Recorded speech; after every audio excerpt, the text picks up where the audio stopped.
if you're asking what is a Chappell Roan, she is an up-and-coming pop star in the industry, and she has mostly courted a queer audience because she makes what is called sapphic music. She identifies as a lesbian, and she has a long history at this point of donating to causes that matter the most to her, which mostly involve queer youth and transgender youth, and she also is outspokenly pro-Palestine. You get the idea, and you get the idea of the kind of person who idolizes Chappell Roan and who will be deeply disappointed if she doesn't keep up the appearance of being a perfect ally to every marginalized community.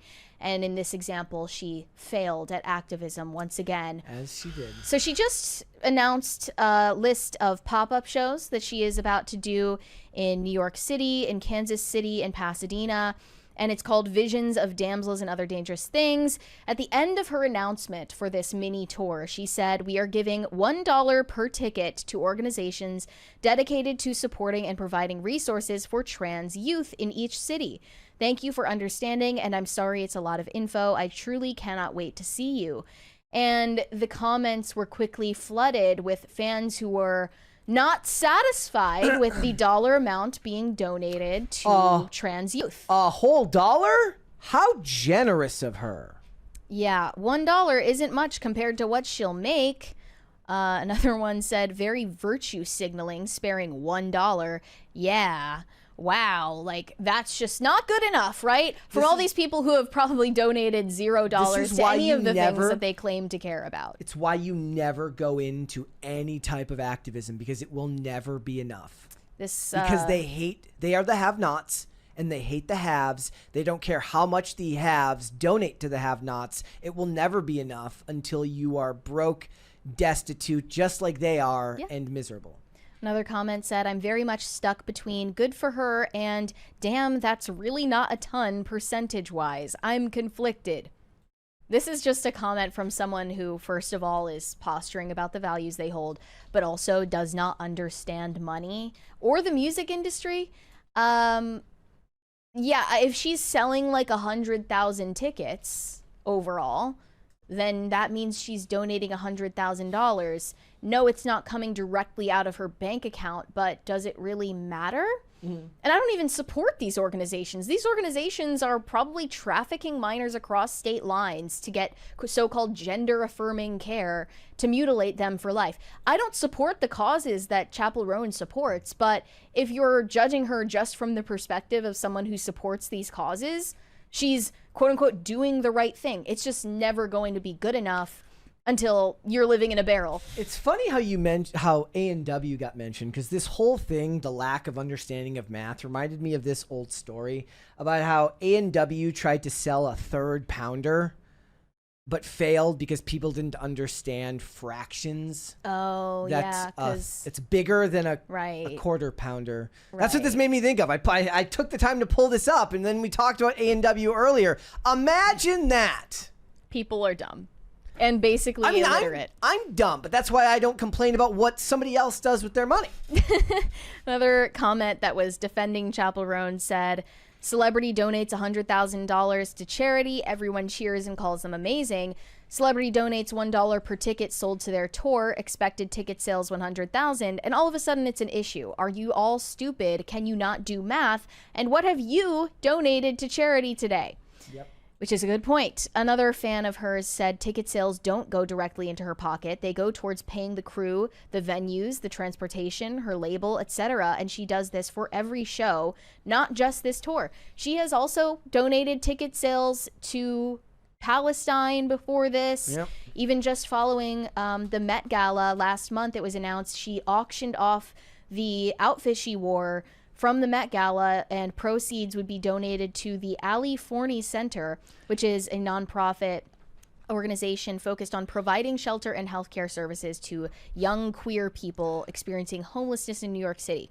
What's weirder is I feel like somebody who doesn't cultivate this audience will ironically have more generous fans. And what I mean by that is, like, if you're the type of artist who's like, you're not going to donate to a bunch of causes, you're going to court an audience that understands that your money is your money to spend, and you can do so with it what you will.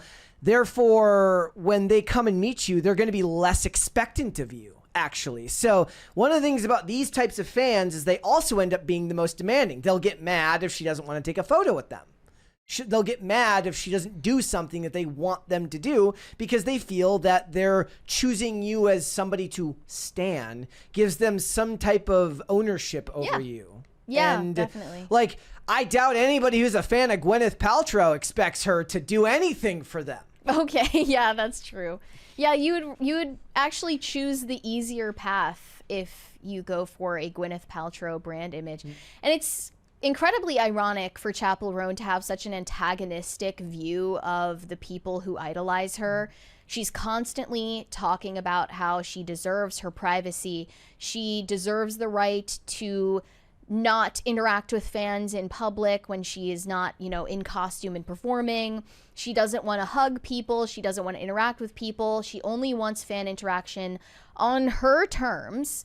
And she is constantly, posturing about how difficult it is to be famous, which, of course, it is in some respects. But when you tell your fans about how difficult it is, they're never going to understand it nor listen. It would be like me and you being like, oh my God. Yeah. This job is so difficult.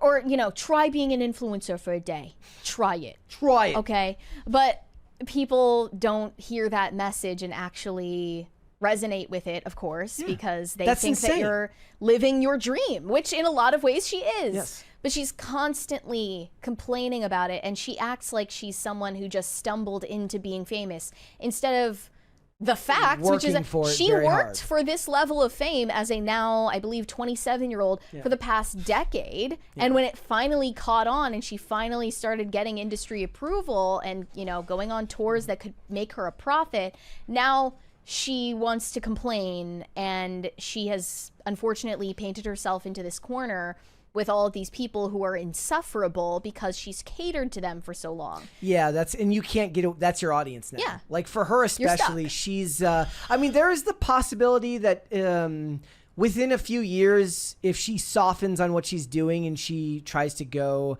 a different route, she's already mainstream, but she takes her image a different direction. She could find a more mainstream audience that's not quite as, I guess, demanding of her to be this way. But this will follow her around for at least the next 5 years. Well, changing her image or even her sound would probably feel like an affront to her artistic integrity. So she's backed into a corner here and doesn't really have a way out. Like it's a lose-lose situation. This happens. Taylor Swift falls into this camp as well because she donates quite a bit to charity, and it doesn't matter how much she donates. It'll never be enough because, my God, she flies her plane everywhere. And my goodness, she's a billionaire. She's a billionaire. Why doesn't she donate hundreds of millions to charity? Why only a single digit of millions or a double digit of millions? Oh, you gave all of your all of your crew $100,000 bonus. Why? You've got $1 billion. Why don't you give them $200,000? Right. It's like when people talk about what the minimum wage should be raised to. And they're like, a living wage is $30 an hour. Well, why not $100 an hour? Exactly. Every fan of Chappell Roan is the archetype of the non-binary roommate named Sock who doesn't do the dishes. Yes. Like, that's these people, and they believe that as a barista, they should be making $30 an hour or something. And they will flip the iPad on you and expect you to give them at least a 30% tip. It was like when I tweeted, I was like, if you want to know why the WNBA is failing, it's like, ask your wife, would she rather go to a WNBA game or to Target?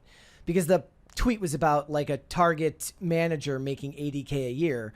Well, where's the revenue going? Your wife doesn't care about the WNBA, but she certainly cares about Target. And then people are like, by that logic, Target employees should all make $80K a year. I'm like, no, a manager has a higher skill set that's harder to find, but that is a level of nuance that morons on the internet aren't capable of grasping.